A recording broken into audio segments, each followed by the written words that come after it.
Hello, ladies and gentlemen, boys and girls. So, today's video is going to be a bit more off the cuff. It's not going to be scripted because I'm going to be reacting to comments. Yeah, I never fucking thought I'd have to do that, but I'm going to be reacting to comments. So my Dead Fighting Game video reached a lot more people than I thought it would. Like, genuinely. Hold on. What's its view count right now? Jesus fucking Christ, what do you mean 21K?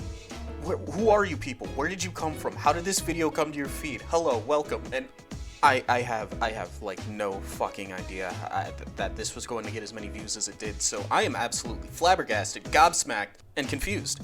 So of course I've been getting, notifications from YouTube and shit about new subscribers, which welcome. I know I just said that, but welcome. And of course comments being left on the video, each of them being, either very good constructive criticisms, or people who don't like the way I went about things, or the things that I talked about, or the things that I touched upon within the games I was talking about.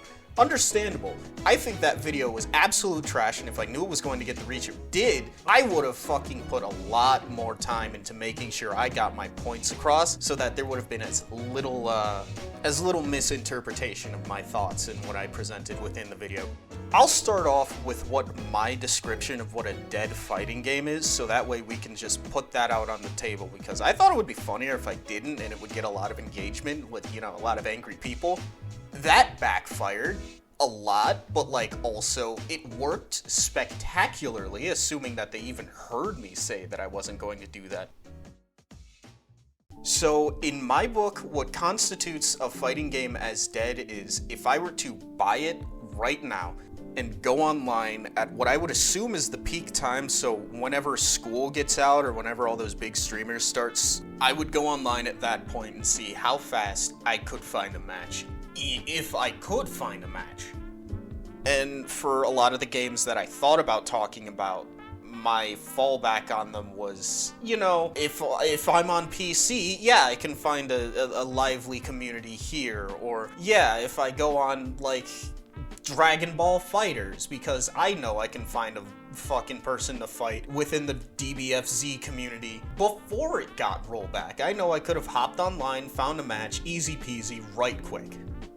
And so it's that idea for me that constitutes whether or not a fighting game is alive or dead. And I know that the dead term is a little rough and some people don't like to use it, but I use it as a way to, activity at its peak hours. However, there's also Discord fighting games where finding someone to play with is hard online, but you can go to a Discord community and find someone to play with easy peasy, within a few minutes. And I don't think that really counts, because I feel like I should be able to, or rather in my ranking of whether or not a game is dead, I should be able to boot up the game, go online, and find a match without using any sort of external way to find someone to fight, unless I'm playing with a friend or something. So while a case can be made for whether or not a Discord fighter is dead, at least within my rankings and my way of thinking, if you're a Discord fighter, you're a dead fighter, but you're not a, unplayed fighter. Hell, even in my obscure fighting games video, Punch Planet, I'm pretty sure that game could be considered dead by my statistics, because if I want to find a fight, I've got to go to the Discord in order to find someone, because the chances of me finding someone in that game are way lower than the chances of me finding someone to play in, Yomi Hustle. But yeah, no, that's all I've got to say on what I think a dead fighting game is. So let's move on and talk about some of these comments in order of the way that I talked about them in the video. So the first would be all the DNF comments, which there weren't many.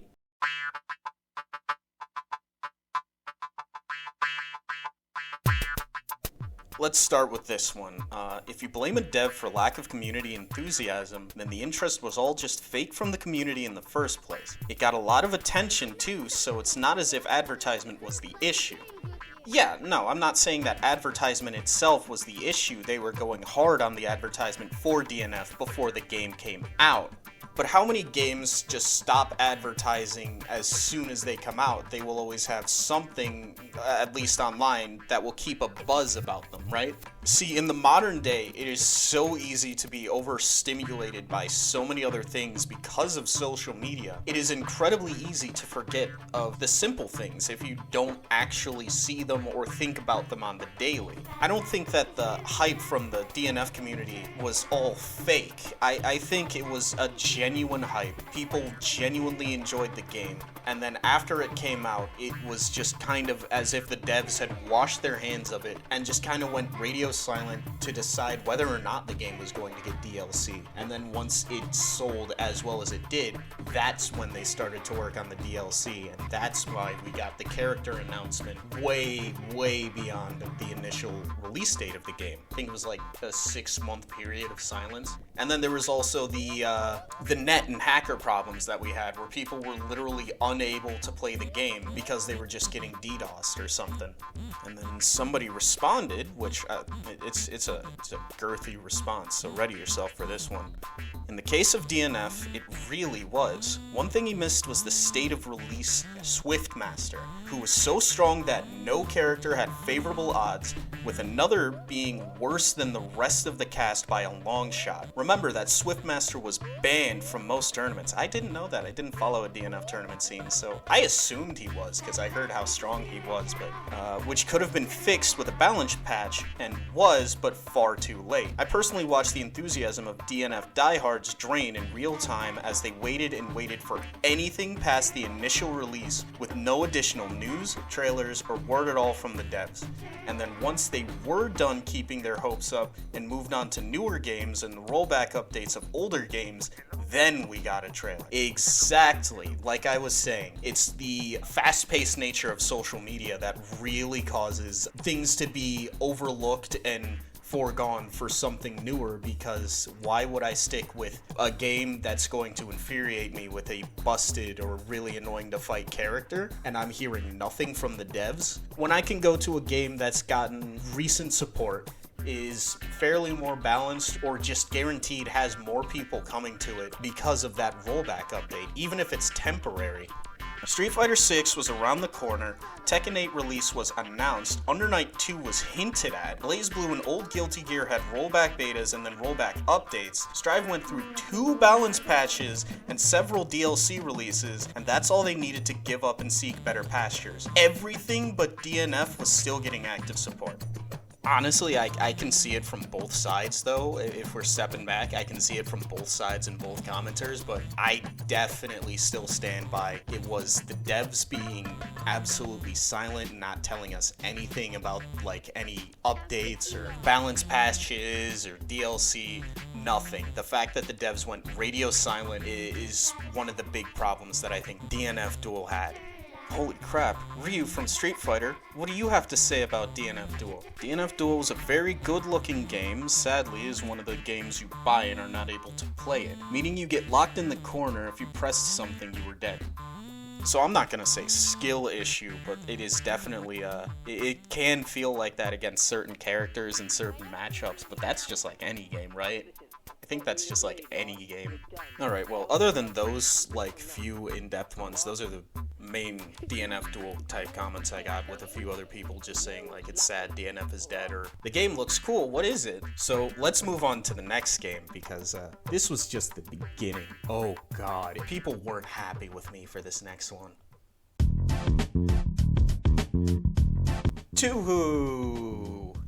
Yes, I know it's pronounced Toho. People were very upset with my pronunciation of Teehee, but you know, I think when it comes to Toto, we've really just got to look past that and come together as a community. I know my takeaway from this is I learned a lot of other Toho, Touhou, Teehee, Taha, Tata fighting games. Now, one of the games that people kept on bringing up was, oh god, Hiso Tensoku. I genuinely hope that I pronounced that correctly. I don't need Tweehee people coming after me anymore, please. There was a lot of comments that brought up that game and how it should have been talked about instead of Antimony of Common Flowers, or AOC. And yeah, no, I had no fucking idea the game existed. I'm still fairly new to the Twelweb community, so when it comes down to it, the games that I know are the ones that are, you know, popular or that are very surface level, or I would have to delve way deep into them. Like, for God's sake, the first haha game I played was Luna Nights. That ain't even a bullet hell. So, in closing, while I sum up my thoughts on everything I said about Touhou, I really thought that this was a very interesting comment, and I'm sorry that I glossed over your game, but as I said in the video, I really wanted to throw that in my weird or obscure fighting game video and not in my dead fighting game video, but I had the footage. I forgot to put it in the previous video, and the previous video was already really long, so I just threw it in here, and I'd hoped I didn't, or that I wouldn't get as much backlash from the community as I did, and oopsie. But let's move on to the game that really got people ruffled. One that actually caught me off guard because I knew there would be some supporters, but not as much as there were.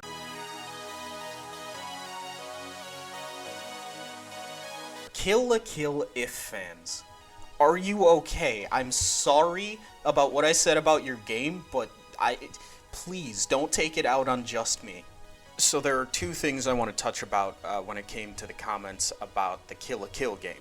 One was that I compared it to Naruto Ninja Storm because that is the main competitor and main reference source that I had when going into Kill la Kill If when I first played it.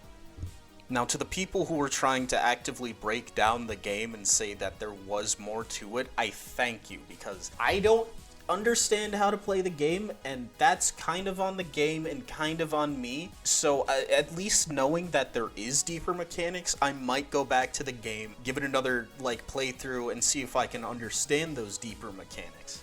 Because from my brief time playing it, I wasn't able to pick up on any real deeper mechanics and was just kind of playing it in the same way I play Ninja Storm, which is very, very friendly to people. Whether you've played the game or not, it is very, very beginner friendly, and there is a bit more complexity in there that I don't understand. But it is in there, and there is just enough of it to where the new Ninja Storm game that came out, people were upset over it because of the changes that were made. Also, I want to point out the irony in this comment right here. Bro really said Kill la Kill If was worse than Storm. I'm dying. Kill la Kill plays way better and is way deeper than Storm. Okay, that's a good start. Where's this going? Only issue is the game doesn't really tell you how to play it with what the mechanics really are. Wait, so I don't know how to play the game, which is understandable and fair for you to get on my case about, but because the game also does a terrible time at teaching me how to play the game, that is still my fault. I will take full marks and say, I'm shit at the game. I'm bad at the game. I never even tried to pretend I was good at the game. But getting on my case and then immediately mentioning that the game does a terrible time at teaching you how to play the game, that's just funny. That is hilarious, and I'm surprised you didn't see the irony in that. Also, I think this comment right here is also really fucking funny. Bro compared Ninja Storm to Kill la Kill and said Storm was better. I'm flabbergasted. Dudes talk about fighting games and don't play them, just trash them in a video. Bro, I did play them. I have the, do you want me to show you a picture of the game case? Do you want me to send you a video of me putting it in my PlayStation? I can do that. You know what? Hold on. Fuck it. Let's...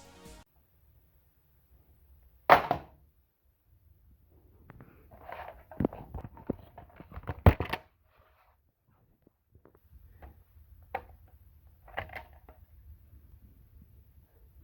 you go. Just get in there, buddy. Look, I understand if you don't like what I'm saying about the game, and I will admit, I was quite harsh on it. But in my defense, people don't watch these sorts of videos for their positive opinions. They love that spicy shit. The stuff of me shitting on your game relentlessly, it's all just jokes. It's mostly just fun. I don't absolutely hate your game, think it's dog shit, gonna feed it to Bugs Bunny and take a dump on his face. I just didn't have a fun enough time while playing the game to consider going back to it whenever I get that urge. That's all it is. That's the long and short of it. I'm sorry. Alright, so we're winding down. We're getting down to the last game from the previous fighting game video, and oh my god, BB Tag. Oh, I knew this was going to be the hardest one to talk about.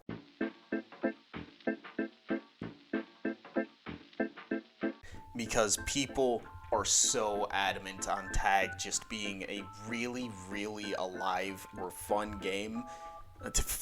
And shit me. We keep it, we can edit it in post.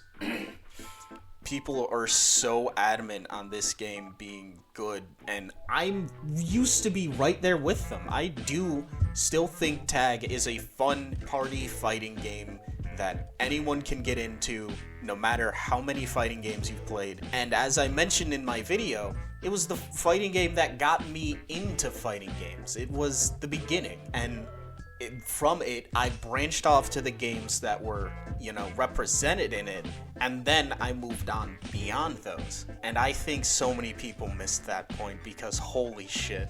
BB Tag slander. Honestly, the game gets nothing but slander. The game isn't bad by any means, yet most fighting game players on release and to this day act like it's the Antichrist and is garbage. The FGC is all... No, I'm gonna get that in one breath, hold on. BB Tag slander. Honestly, the game gets nothing but slander. The game isn't bad by any means, yet most fighting game players on release and to this day act like it's the Antichrist and is garbage. The FGC as a whole seems to slander games if they simplify anything. Alright, so two things. One, I wasn't just shitting on the game. The entirety of that segment was to more or less show that I have a connection to BB Tag as a game. I've put over 200 hours into it. Somehow, I don't know where those 200 hours came from, but I've put over 200 hours into it, and I'm not slandering the game because I think it's dog, because I think it's trash, because I think it deserves to be dead. I'm slandering, not even slandering, I'm just giving a critique on the game, which, if you do like something, you're able to critique it, and if you are able to critique something you like, I think that shows that you do full well enjoy it, and that you want it to be better so more people can enjoy it.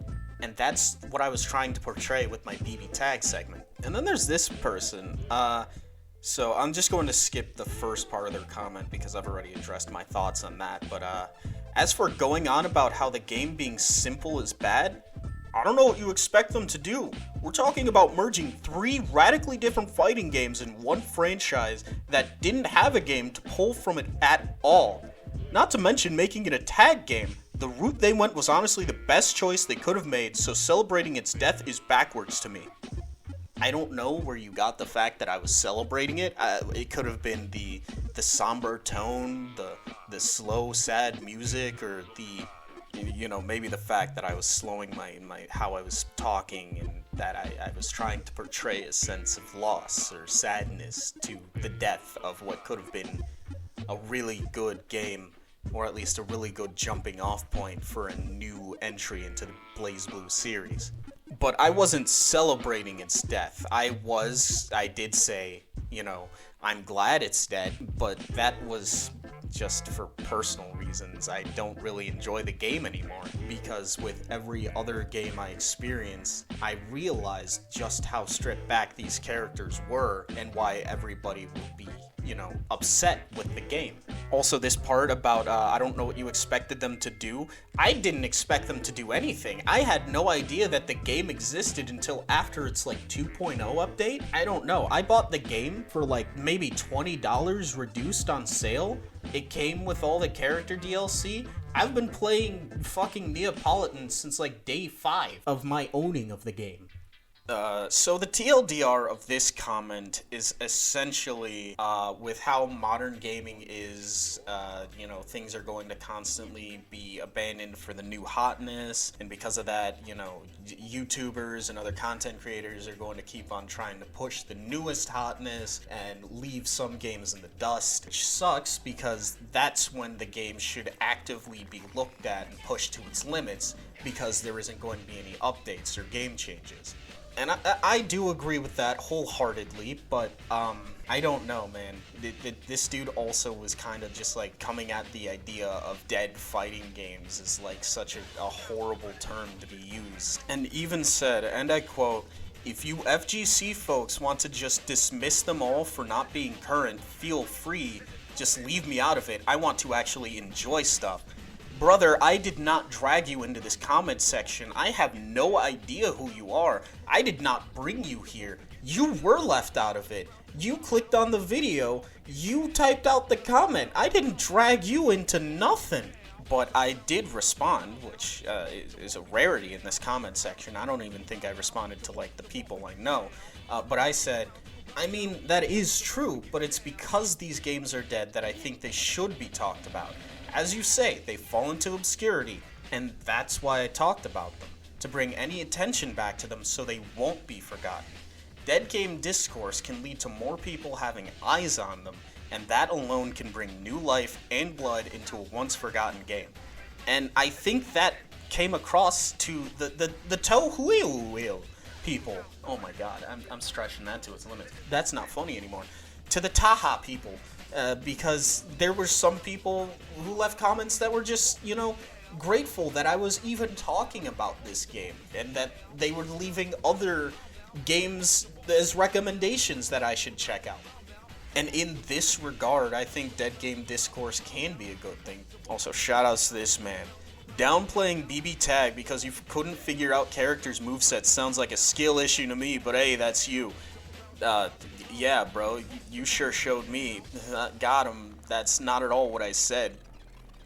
Now strap yourselves in, because this is a long one. I'm actually going to read all of it, because they went through the effort of typing out 2 or 3 paragraphs.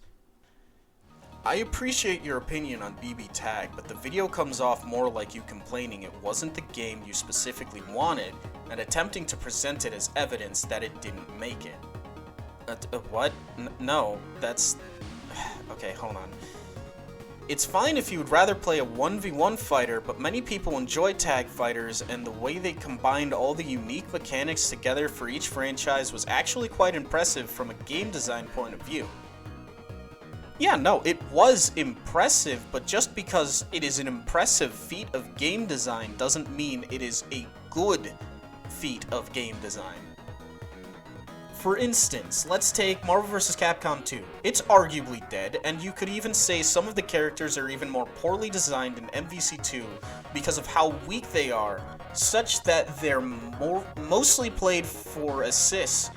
But wouldn't it be a little ridiculous to complain about Marvel vs. Capcom 2 is dead because the characters don't match their iterations and any other franchises in presentation that is clear evidence of its demise? Hold on.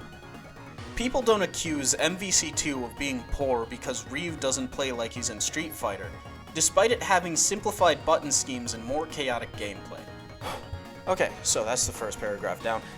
Yeah, no, I don't think that is a completely warranted comparison, because Marvel vs. Capcom, right? With Marvel vs. Capcom, you're taking Marvel superheroes and Capcom-like characters.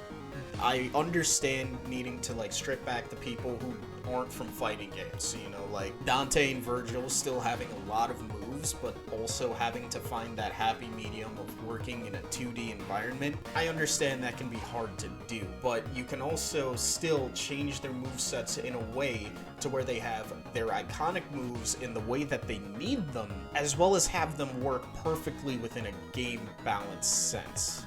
Or rather, a game design sense, not game balance. And because of that, I think that's one of the things that Marvel vs. Capcom does really well. It found a way to recreate these characters from these franchises and found a way to make their movesets fit perfectly within the 2D environment. Because some of these characters were from 3D games, some of them were from fucking visual novels. I refuse to believe that Ace Attorney is anything but a glorified visual novel. That's not to say it's a bad game, but I mean, come on, you're just reading. And the fact that they were able to give a fucking lawyer an entire fighting game moveset is amazing. And they still found a way to bring in elements of the Ace Attorney series as a whole through finding evidence and, the objections, and the finger points, and it was very creative. What BB Tag did with its characters was take pre-existing fighting game characters' movesets, strip them back, then just sort of glue them together in a weird order or way to where you still have the defining moves of these characters, but because of each game's feel that they came from, like Persona versus Uni, the movement is different. There's the Persona system in Persona that had to be changed entirely. Some characters, rely on their Persona more than others in Persona. I'm saying Persona a lot. And so when Ultimax came out, their card charge was balanced around that. But because there's no card charge in BB Tag, hitting your Persona is just a minor inconvenience that can lead to a combo or just lead to you hit Izanagi. Okay, let's start over again. Alright, but let's get back to the comment. You mentioned that you think they did game mechanics of BB Tag poorly because you played all the other fighting games. Well, that's great and all, but BB Tag isn't trying to be other games. The design of the game, like MVC2, is wholly unique to where it derives its IPs. Yes, it takes inspiration from other games, but they put a unique spin on it to keep it within the reason of the game's vision. There's a reason Chain Shift and Persona stocks aren't in the game, and why they chose certain moves over others. You can disagree with me on whether you think the game as a whole is poorly designed, but IMO, you should back up your arguments with video examples of the game itself. What's a situation in the game that you perceive is poor in the context of the overarching game? That is such a broad question, man. I could show dozens, but I'm not an expert at this. And game feel is very hard to portray through a video format. It really is, and it sounds like a cop-out, but it really is just you gotta do it yourself and feel it yourself, because that's just not something that can be easily portrayed. Like, take Tager, for example. He is a very strong grappler character, and his main mechanic is the fact that he can magnetize you and then pull you in, which can eliminate a lot of the main gameplay loop for a grappler, which is getting in. Why would I, as Tager, want to run at you if I can hit you from afar and then pull you towards me? But I don't even have to do the hit you from afar part with my Spark Bolt anymore, because you're just automatically magnetized in Tag. That changes the balance of the character. Now, Tager doesn't have to play around whether or not he can magnetize you off of his combo enders or from across the screen if he gets a good Spark Bolt, and because of that, it means that the opposing player, when fighting Tager, now has to worry about just being pulled in at any random point in time. This changes the design philosophy of Tager as a whole, and the game should adjust for that. The magnetization was the boon, the end game of getting to your opponent, so you could keep the pressure on. But now, what's the point in trying to keep the pressure on if round start, I don't even have to worry about getting the magnetization in. I can just pull you to me, use an assist to maybe make it safe or just hold you in block, and boom.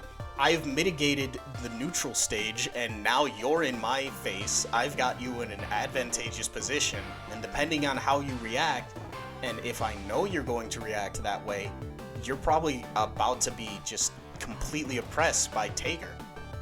I certainly do hope I am portraying this in a way that it makes sense, because like I said at the beginning of the video, this is unscripted, so I genuinely hope that I am coming off in the way that makes sense here. But let's get back to the comment. For instance, some people may critique the auto combo buttons being too linear or the damage being too high. Personally, given the complexity you have when controlling two characters at the same time, I believe it opens the window to highly creative play, and the auto combos feel justified and have good uses, generally. Like, different points in the auto combo can be used to bait bursts and apply pressure while tagging for mix-ups. With the freeform nature of the tag system, it allows you to create so many situations to attack or defend. I generally believe the damage is too high in the game, but that's just my personal opinion. Whether or not you agree with my assessment, it's not really an issue though. IMO, you're allowed to think I'm wrong, but I think you should be more transparent with your beliefs and use a real justification if you want to claim something has poor design instead of just saying, I didn't like it. I don't really need a justification for saying I don't like something. You can just, not like things and not know why. You can just have an inherent hatred of something without a general reason. But I do certainly hope that my response here has, at the very least, cleared some things up. I'm only using Tager because he's the character that I understand the most, at least when it comes to differences, because as I said before, I don't really like to play characters from, the same, that I play in their original games in BB Tag, but with Tager, because you don't have to worry about all the 360s or the fucking... Jesus, his inputs, I can't do his inputs. But because I don't have to worry about doing this, I can enjoy on a general level what he is. But let's go on to the last paragraph. Last thing, my personal opinion, but as someone who enjoys BB Tag, me too, I don't really appreciate discourse for the sake of eyes on the game. It comes across as an ungenuine attempt of getting attention off bashing something someone might like or catering to haters. I'd rather you just leave it alone if you don't care to offer any insight on things beyond I didn't like it. It might not be your intention to do something like that, and maybe you'll ignore this comment, but sincerely hope you will improve your videos. Well, thank you. I sincerely hope I will improve my videos too, and I think this has been a very interesting comment to read. I don't know if I fully portrayed my thoughts on the matter completely, and as I said at the beginning of the video, if I knew it was going to get the reach that it did, I certainly would have put a lot more of my thoughts into the actual video itself, because I think it's with every 1,000 views this video fucking climbs, I get more and more stressed out. I'm genuinely suffering from success here. I don't like all of the views that it has. It's gone far beyond what I ever hoped to achieve. It's got a lot of eyes on me. I've gained too many subscribers, and I have to up my content even further, or at least I feel like I have to up my content even further than where it was before, because I now am catering to a lot more people, of which I was not completely prepared for. But it's a very odd experience, I guess. But I do think this is where I will end the video off. And to everyone who did leave a comment, whether you were bashing me or genuinely hoping for my videos to get better. Hell, even the people who were out there praying for my downfall or even laughing at me for being bad at a game, thank you. All of you, genuinely, from my heart. I genuinely hoped that I added something to your day that was, worth note. Whether it be just look at this fucking jackass play this game horribly, or I really do hope that this guy gets better at his videos. I genuinely thank all of you for coming around, watching the video, and it's just, I don't know, it's weird. It's a weird spot. I don't know. As I said, I don't know if I've got any more fighting game videos currently in the works. I've got other things in the works, and I do hope that people will stick around for those. But even if you don't, I still would like to thank you, each and every one of you, for watching my shitty video that I hate, and that is doing numbers, because holy shit, at the very least, this has been a massive kick to up the quality of my content significantly. So until my next video then, I guess, see ya.